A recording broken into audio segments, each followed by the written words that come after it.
curious, because I think curiosity is what drives us to get more information. So anytime that Camino or the long distance or the backpack is getting heavy, anything that you're feeling, just think about why you're doing this. Think about every time you're training for it, you're going to put that mental, your brain into it. Why am I doing this? And this is the thing. You need to start slow and little. Don't try to start like, oh, I'm going to do 15 miles a day or 30 kilometers a day as a professional on fitness. It's important to build and keep a proper nutrition and proper training. I might not gonna reach it within the time that I wanted to reach it because life happened, and that's what it is. We're subject to anything that can happen at the moment. It's not just walking, it's not just your feet that are gonna be compromised, your whole body. You're gonna be in a position where you're gonna be using your muscles, your joints in only one motion. Hello, pilgrims. Welcome to the Way to Your Why podcast. Today, we're going to be talking with a certified fitness coach, and also she's working with some senior programs for helping people to fight with the osteoporosis. So for people that are seniors that wanted to walk the Camino de Santiago, we're going to be talking some information about it. And today we have with us Yeniz Parton, and she's going to be talking to us and providing some information. So welcome, Yeniz. How are you doing today? Thank you, Efrain. I'm pretty good. Thank you for inviting me. I'm super happy to be here with you today. Okay. So that I have for you is that why you mentioned the other day that you would like to walk the Camino de Santiago at some point. What is the reason? What brings to you that interest on the Camino de Santiago? Okay, great question. So, for once, I heard about the Camino de Santiago a long time ago. I would say about 10 years ago or so, through one of my clients who wanted to do it. And she asked me to prepare her to go for the Camino de Santiago. So first thing I did was Google what is it. I found a Facebook page, start following, and then I start seeing everybody's and the pictures and everything about it. So I got a little involved into it, and I was like, oh wow, this is really interesting. For once, I am the type of person that like challenges. I like to push myself beyond limits, and I like to test myself and see how far or how hard or how heavy can I go or something like that. So when I saw Camino de Santiago, for me first, it was more like a challenge, a physical challenge. Okay. I want to put my body to the test and see how capable or how much I'm able to do. So that was the number one thing. But then also I start following the Facebook page, and I start seeing all these beautiful sceneries, people talking about it. And of course I was like, oh wow, I really want to do this. This is definitely something that I have in my bucket list. Okay. And do you know when do you estimate that you're going to be able to do that, Camino? All right. So hopefully in the next couple years, I know this year is already busy and tight for me. So definitely something I can plan for the next couple years, hopefully. Okay, that's good. And when you plan that, would you like to walk just few days, a few weeks? How long you would like to walk? That will depend on the budget and time that I have to be there. But for me, if it's for me, I want to go all out, all in. So if I can be there the longest, the best. But I know also for preparation, physical preparation is smart to start not too far. I would say for me would be realistic 1 week to 10 days. Okay. Maybe just for timing wise and my kids and family. Yeah, the majority of people, that's what they do. Yeah, and just retired people are the ones that do more the whole Camino. Yeah. Because they have more time to walk 37 days. I like that. That would be my goal. Then when I retire, I can go on a full vacation, 35 days, just take my time, go to Europe, stay there, and then go to do my Camino and, come back with a whole new experience. Definitely something that I would love to do. Okay, and then the other thing, we met when we were going to Raven Park here in North Carolina, and we were doing kind of hiking that is kind of similar in some aspects to the Camino, where you're going to be facing with walking. And talking about that and your experience on your career, And for someone that would like to walk the Camino, what would you tell to that person? All right. So first, like anything, start diving into it, learn a little more about it, get curious about it, get information. There is so many sources right now, videos, YouTube, follow your channel, Facebook, talk to people, find us that person that has done it before and ask them how was their experience.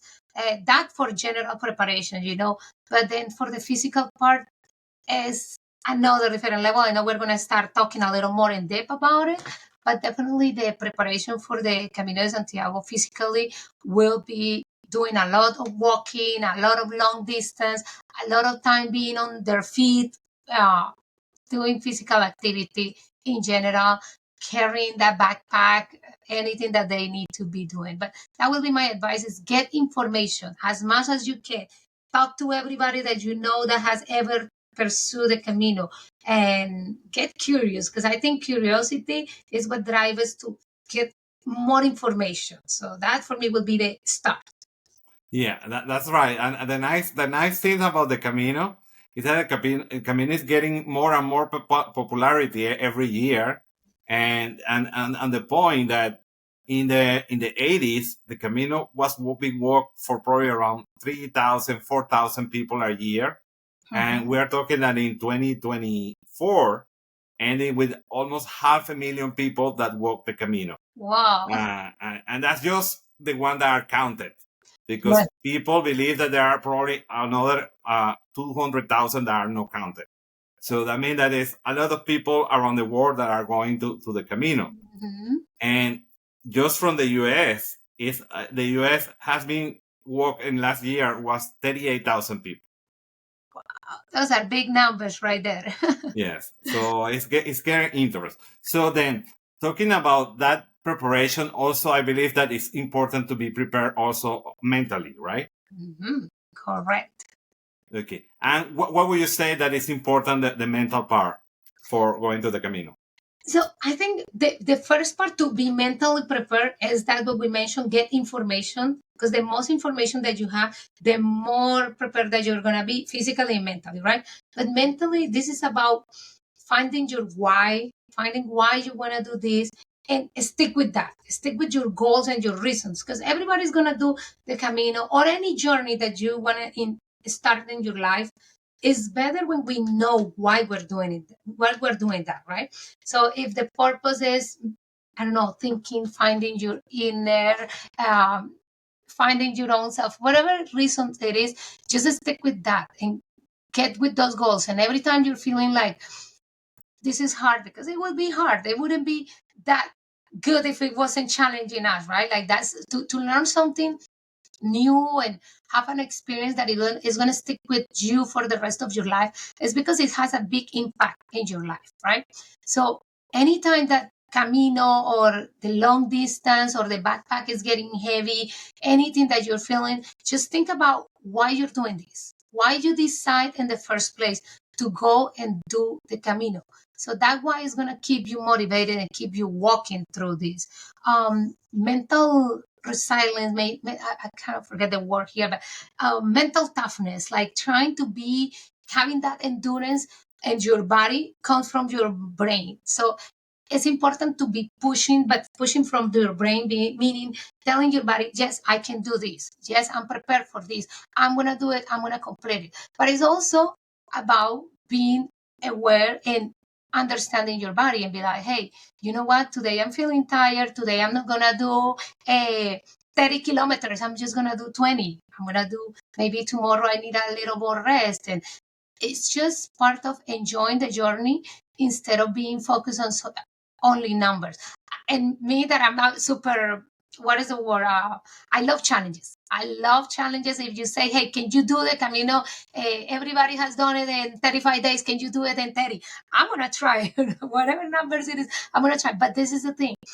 When we're talking something that is so long and so tough in your body, tasking, demanding, we need to be also aware that this is connected. Like everything is connected, and whatever our brain is telling us is what our body is going to do.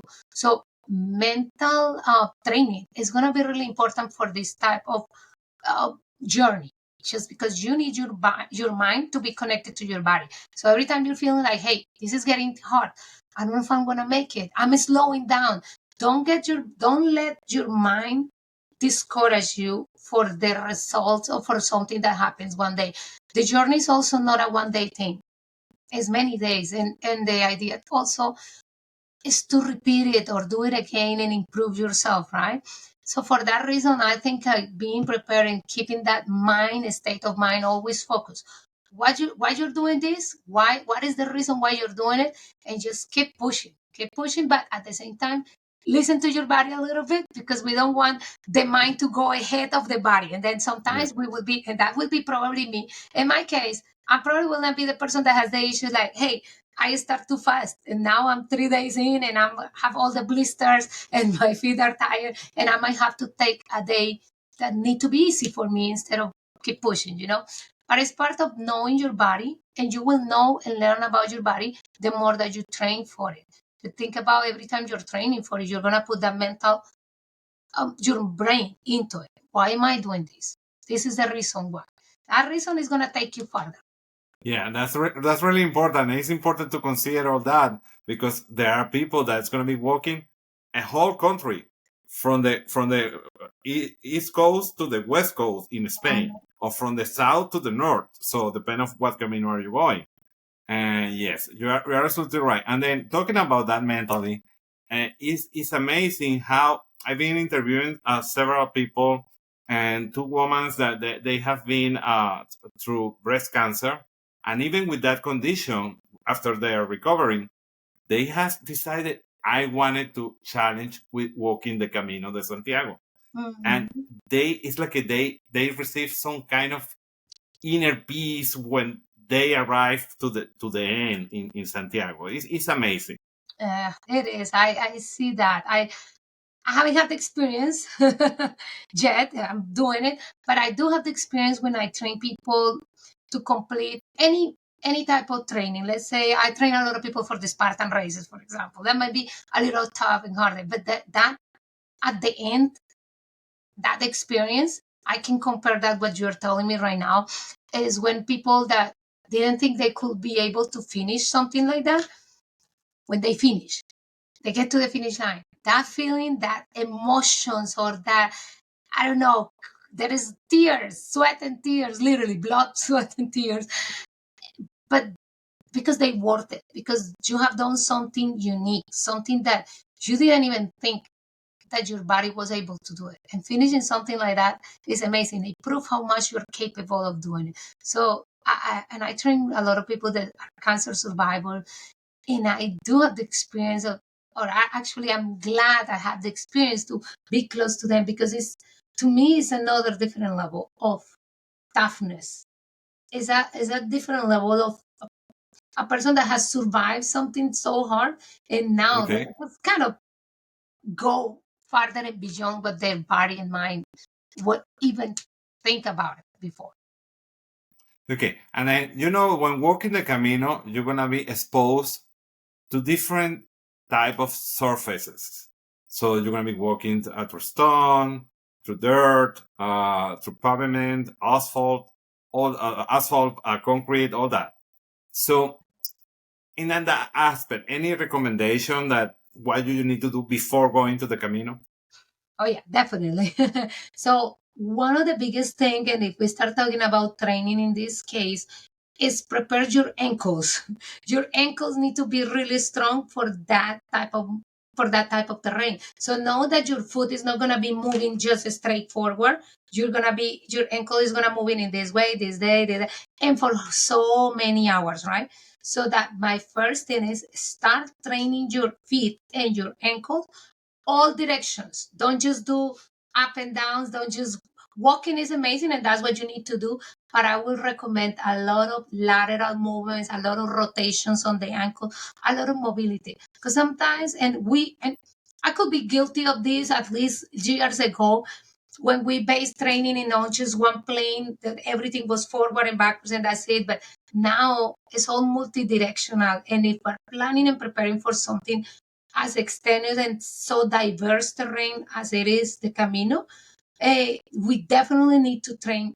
That will be my first choice, is feet and ankles, get them stronger, get them stable, because it's not only making your joints stronger, we need them to be stable, and we need them to be mobile too. Okay, so ankle will be my first thing. Of course, knee, hip, glutes are actually another part of it's really important.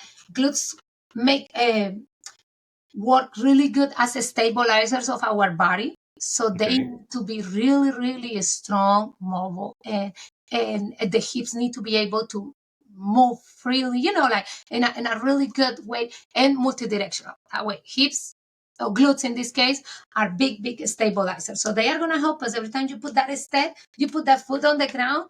Guess what? The glute is the one that is going to be like, hey, let me act here so I can hold all this structure on its place and keep it for long, long time. What about the use of sticks? Those pole sticks, do you recommend to use those? Oh yeah, definitely, yes. Accessories, look, anything that can help you, use it. So if people use them for a reason, and in this case, I'm gonna say, I don't have the experience. I will go for who has the experience and do it, right? And if a lot of people are using this, there is a reason why.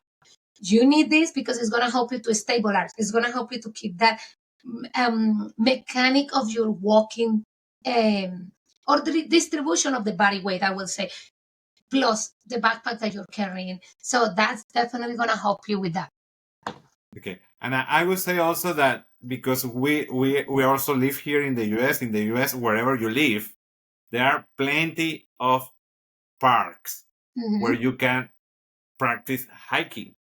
So do that close where you live, probably with 2 months in advance, start to do it like that.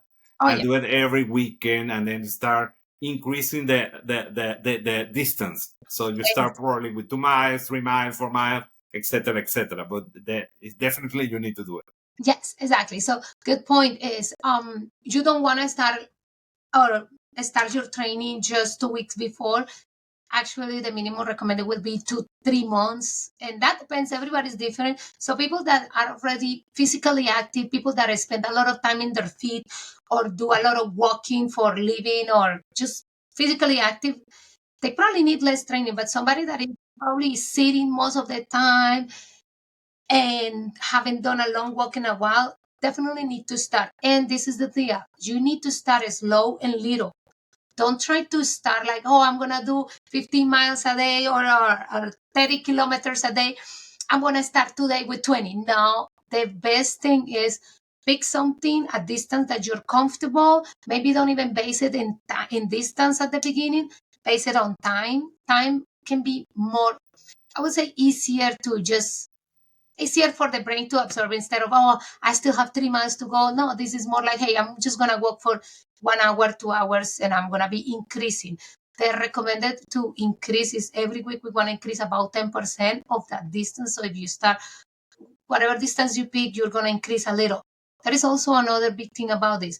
When you're training, you're not only training this way. So it doesn't mean I'm going to start with 1 mile, 2 miles, 3 miles, 4 miles, and then infinite. No, actually, there should be a wave on that type of training, meaning like I'm going to do 3 to 4 weeks going up, but there should be a week in which I'm going to allow my body to recover.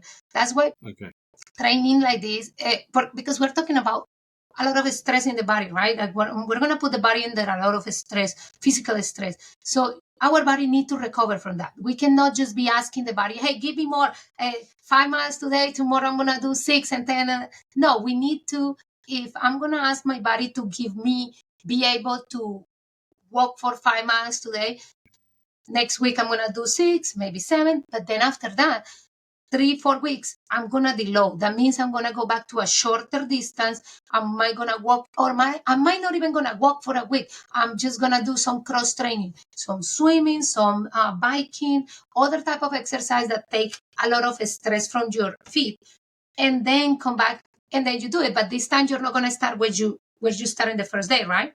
You're going to start a little bit higher, and now we're going to go up, up, up. Then you go down a little, Okay. and then we go up, up, up. That way, we actually prevent a lot of injuries or overtraining. We don't want to be trying to add miles and miles of distance to our feet because it doesn't happen linearly. The body need to have those little course of recovery. So I highly recommend it to measure and program your training. This is not just like, oh, I'm going to start here and then another day I'm doing this. It's always good to follow a program. Follow a program that has those increments and those recoveries and those increments and recoveries as well. Okay. And how about the shoes? Great thing. So shoes, I would say hiking shoes, and I'm pretty sure you actually have more experience than me in what brands and this, but not talking about just the brand or shoes, but what type. I would say something that have a little bit of ankle support, something with really good grip. I kind of forgot the name of the shoes. Like they have a little, goodness, and I wear those shoes all the time. They have the little grippy things at the bottom. Do you recall the name of that? No. Well, it's actually any type of hiking shoes. But my big Okay. recommendation for in my physical training part is train with those shoes. Put them Okay. on and walk with them before, try them, walk distances. So make sure that you are really, really comfortable with the type of shoes that you have picked. Some good cushion is going to be important because we're talking about hours and hours being standing on your feet. How long do you think that the person need to start using those shoes before going to the Camino? Look, in this case, I'll say they need a good pair of shoes just for training, right? Like you're gonna need like if like the day that we met each other, I was there with a group of people that we go for hiking. Everybody should have, if you're gonna be hiking all those miles, 30 minutes, 1 hour, you already should have a good pair of hiking shoes. I would say wear those, but maybe right before the Camino, I would say at least 2 weeks to try the shoes that you are going to be wearing exactly that day. It makes sense. Like, Yeah. you have your good pair of shoes. It's probably going to be the same brand because once you stay with one brand, or once you find that those that are really good, you may want to stick with them, right? But trying the actual shoes that you're gonna use or wear during the Camino de Santiago or the Camino, you will need to try them a few weeks before. Make sure that Yeah. they're right. They feel good. They feel comfortable. Yeah. It's important also for getting used to your feet, because if not, then you for sure are gonna get your blisters. Oh yeah, definitely. Nothing can prevent 100% the blister, but you try to do a lot of things to prevent those. Exactly. Good type of socks can help a lot with that part too. Changing, keeping your feet dry the most that you can. That things can help a little bit. Yes, and also important is after you finish your day walking, you also have a sandals just to fit to relax. Yes. Probably Yes. from like 6, 7, 8 hours. That is good timing. And when you are sleeping as well, they're gonna be resting as well. Yeah. So then I know that you also have experience so with one of your senior programs, and there is a lot of people that are retired that like to go to the Camino de Santiago. And you have a program that is also helping people to fight with the osteoporosis. Can you tell us a little bit about that? Yes, sure. So osteoporosis or osteopenia is the reduction of the size of the bone density. It's also related to the loss of muscle, as also which is called sarcopenia. They both happen naturally with age, right? Like with age, we all start losing a little bit of the muscle mass, and by end we end up losing also some bone density. So there are different types of training, but the most important, and this is also well related to the eating and hormones. There is a lot of factor influence in this.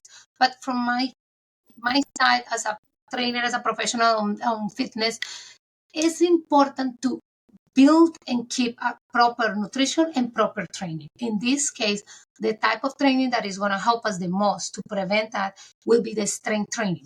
And this is then another topic a little bit different, or not different. It actually will help a lot the Camino for people that are trying to do the Camino. And it is because strength training is the one that is going to help us to build the muscle right? Okay. And muscle mass is going to help us to conserve most of the bone density. But there are also other type of training that we need to be aware. And this can be a little controversial. A lot of people say, "Oh no, you cannot do that." It's plyometrics. Plyometrics mean like when you bounce, when you jump a little bit, you do any exercise that requires jumping. And the thing is, uh, a lot of seniors, a lot of people are going to be like, no, I cannot jump. I have arthritis, my knees, I have bone to bone, I cannot jump. Yeah, of course, we're not talking about jumping and bouncing and doing heavy. No, but anything that stimulate the bone growth will be anything that actually make the bone, is a stimulate for the bone, right?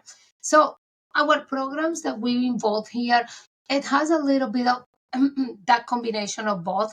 Of course, the programs that I manage for seniors are personalized because I do not offer a plan that, oh, everybody should be doing this. No, there are certain rules that say, hey, 10 minutes of plyometrics 3 times a week.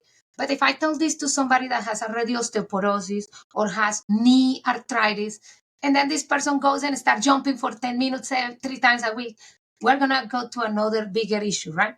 But the program is basically is to meet where the person is. We analyze, we do in body, we do test, mobility assessment, position, everything. And then with that, I can determine, okay, this person needs and should be doing this amount of exercise this day and that. But the approach definitely is with the strength training. One of the things that happen is training for the Camino. Basically, the main thing, and we all can think, is walking, right? Cardio exercises, endurance, because you need to endure so long. But in order to prevent injuries and to be healthy during the Camino, we actually need strengthening. So these need to be combined. And then that impact training, that little bit of plyometrics are going to help also to have more elasticity in our joint that will help us to prevent also injuries. But definitely the strength training will be my approach when it comes to training, not only seniors, everybody, but in particular people that are over 40. Women start losing muscle and bone density after 35 years old. So we kind of tend to need to rush a little more, like start sooner. Men also lose bone density, but it's not going to be as fast and as quick as women does, right? But for either men and women, we start with combining that endurance training with Okay. strengthening. Yeah. And then the other thing is really important that pilgrims, when you are walking, first pilgrims, walkers, this is not a race. You are not doing a race here at the Camino. You go at your own pace. Mm-hmm. And it's important, like Jenny say, listen to your body. Mm-hmm. It's really important. So if you need to stop, just stop. And then there are a lot of nice restaurants, bars around the Camino that you can stop, rest, and then you start walking again. And even though if you feel that you cannot keep walking, that's fine. Today you have your cell phone, call a taxi. A taxi is going to be very near where you are going to be. So then you can go to your next stop with a taxi. So. Yep, that's a smart way to do it. Definitely listen to your body. Yeah. And then talking about that the taxi, I also interviewed a life coach when we talk about that sometimes people believe that because they are planning something, and if they do not complete it the way that they plan it, that they believe that they are not succeeding in that. It doesn't mean that. Yeah. So if you need to listen to your body. Even though that you take a taxi, that doesn't mean that you didn't succeed. You still succeed because you were there. You were at the Camino. You worked on part of the Camino. So you are succeeding. Yep, I agree. So one of the things, and this can be related to anything in life, is we set goals, but we need to make sure that those goals are realistic. But we also need to be aware that those goals, I might not gonna reach it within the time that I wanted to reach it because life happened, and that's what it is. We're subject to anything that can happen at the moment. Somebody can get sick. You might need to stop because a blister, a really big blister, and you need to take care of that. So it is smart, and it is really good for you and for your body to just listen to it, but it's important to set the goals. Just make sure that those goals are realistic within your training. And that's one part of being prepared. training ahead of time is going to help you to understand what will be a realistic goal. If you're a person that never walked for 8 hours straight, you wouldn't know how much your body can handle. And even more, you're not only going to walk for 8 hours, you're going to wake up the next day and keep walking again. So now we're talking about not just how much your body can handle, but also how fast your body can recover from that effort that you did the day before, right? And now we're not going to add it only to 3 days, but we have to keep going for days and days. So that's what I think make this Camino so interesting to me and so much like I want to do it because I really want to test my body. But to be able to test it, I need to prepare. Because just going there and be like, hey, I'm just gonna wing it here, I'm just gonna go for 10 miles today, I do 30 kilometers tomorrow. You don't know what your body's capable until you are there doing it. So if you prepare ahead of time, months ahead, you just start walking and doing all those little increments, you will be able to know. And by the time you're going to start your journey, maybe that's the best time to set those goals and be like, you know what, realistically, I'm going to be able to do this. And from another perspective, it's also good to set a range of goals, not being too flexible, like, oh, yeah, I'm going to walk 3 versus 20, but kind of having something realistic, like, hey, I minimum want to do this. And that minimum should be something that your body can handle and your body's not going to be suffering too much from it. But then maximum, I'm going to walk this, which the maximum will be probably your goal, your like, how much I can challenge myself, that challenging. But anything in between there is a win. And I think for what you just say, just being there and doing it, no matter what, how much or how far you go, how fast, I think just the fact of being there and taking that challenge in your life is is a huge step. I think everybody should be congratulating themselves for let the what is it called, the pat on the shoulder, tap your shoulder, just because you're doing a great work just by trying, just by doing it. Yeah. Yeah. And the nice part is that the Camino, a lot of people say that the Camino start once you return back to your home. Because everything that you learn where you were walking, because there are a lot of self-reflection. Yes. Because you have a lot of time. And when you return, you apply that to your life now. I love that. Yes, that's amazing. Actually, see, another reason why I need to do it. Yes. Okay. Well, Jenny, thank you very much. Any final recommendations so that you would tell the pilgrims? Okay, so yeah, a couple of things that I wanted to mention is some of the main things that can happen physically, like from my side as a trainer, is not just the ankles that we're talking about tendonitis is something that can happen a lot, and also the collarbone bruising or just the traps. Your muscles are gonna get tired, fatigue. So if you're preparing for the Camino, I will say you need to start not just walking and those miles that we talk and this, but start carrying your backpack, carrying that weight that you're gonna be using.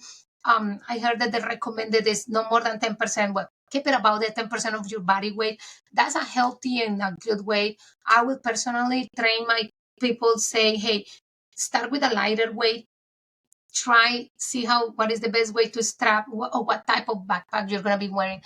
The tension that you're going to generate in your neck is going to be a lot, and that probably is something that I will recommend. So my advice before and after for once is train with the backpack, but also strengthening a lot of the muscles of your upper back, your upper traps, your lower back. But for your lower back, you're going to need a lot of training in your core. So core stability is one of those things that is going to help you to keep that back pain. Actually, let me ask you that, Efrain, you have done it. Do you experience lower back pain when you were in the Camino? Or is something that a lot of people do? Well, I did the training. I didn't got that. But what I did, I practiced a lot with my backpack here in North Carolina before going to the Camino. So yes, we were walking a lot in Harris Lake Park that is close to here. And then we even, one day I remember that we took even a sandwich and all that because we did two loops and that were about 10 miles. and yes, so with the backpack all on it. But I recommend it, and I know that there's people that like to walk the Camino with everything on it, and it's a big backpack like this. I recommend to keep a light backpack and send your main stuff with the company that send the luggage to the next stop. Yeah, that's a good idea. But yeah, definitely. So there is a lot. It's not just walking, it's not just your feet that are going to be compromised, your whole body. You're going to be in a position where you're going to be using your muscles, your joints in only one motion over and over, repeatedly for so many hours that you really need to prepare your body for it. So definitely carry your backpack, prepare for that. I mentioned the core stability to reduce back pain, which a lot of people have it just for carrying the backpack.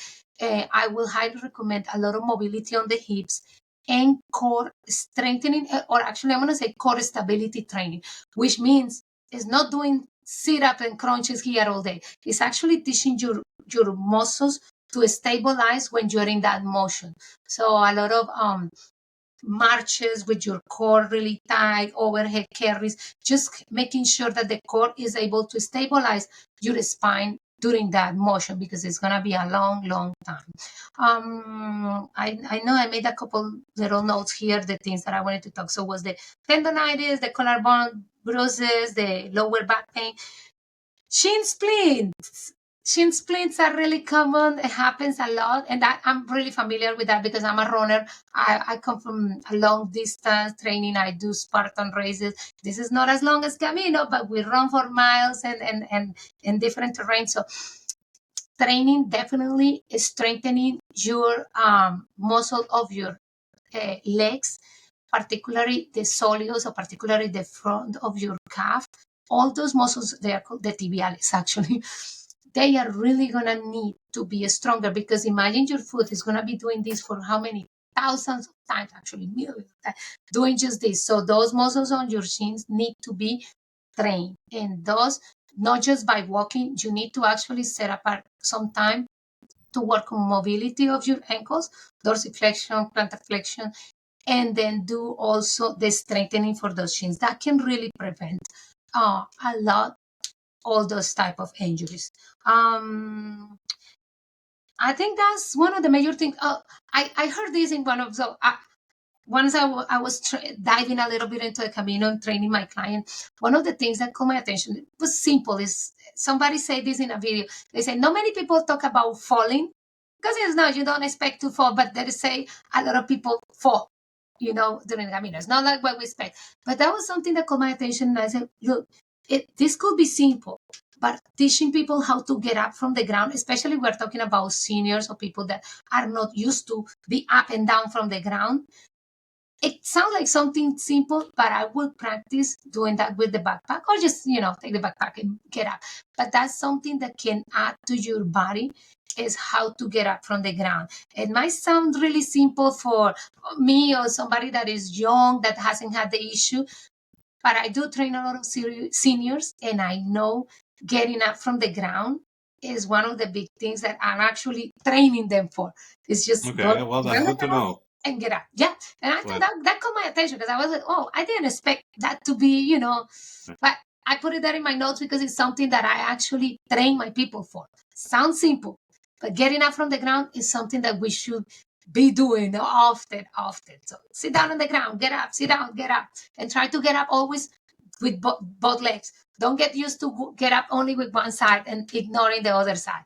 I'm all about balance and stability, which is also part of the big thing about this, is stabilizing our body comes from the feet. Our feet are the first one that are in contact with the ground, and they are like that, the structure on a building, right? If your feet are not strong enough, they are not stable, they don't have that good balance, the whole structure, the whole building is going to be crooked. So we need to take care of those feet too. Okay. Well, thank you, Yeniz, again for all the information that you provide, very valuable information. So pilgrims, I hope that you use all this information in this video and all the other videos that we have shared with you. And please also always remember to include your comments on the comment sections. That way we can prepare future episodes of what you would like to see. on the podcast. Thank you very much and buen camino. Thank you, Efrain. Buen camino para todos.